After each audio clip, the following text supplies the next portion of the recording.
एका गावात एक गृहिणी राहत होती. घरात सगळं होतं, पण मनात शांतता नव्हती. रोज अपमान, शब्दांचे घाव, भीती. ती हे सगळं गप्प सहन करत होती. कोणालाही सांगत नव्हती. फक्त रात्री सर्व झोपल्यावर ती देवासमोर बसायची.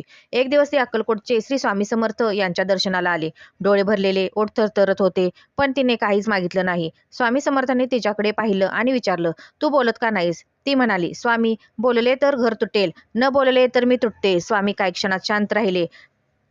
मग म्हणाले, "जिथे भीती आहे तिथे धर्म नाही, जिथे अपमान आहे तिथे कुटुंब नाही." तिच्या डोळ्यात आश्चर्य होतं. स्वामी पुढे म्हणाले, "सहनशीलता म्हणजे अन्याय स्वीकारणं नव्हे, स्वतःचा सन्मान राखणं ही भक्तीच आहे." स्वामींनी तिला एक छोटा दिवा दिला आणि म्हणाले, "हा दिवा घरात लाव, अंधाराशी भांडू नकोस, पण प्रकाश पेटव." त्या दिवशी ती बाई बदलली. आवाज उंचवण्यासाठी नाही, पण स्वतःला समजून घेण्यासाठी.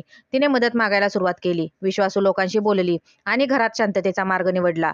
हळूहळू वातावरण बदललं. काही गोष्टी सुधारल्या, काही निर्णय कठीण होते, पण स्वतःचा आत्मसन्मान परत मिळाला. स्वामी समर्थांचा संदेश: देव तुझ्या डोळ्यात अश्रू पाहतो, पण तुला दुर्बल नाही, मजबूत बनवायला येतो. जय जय श्री स्वामी समर्थ.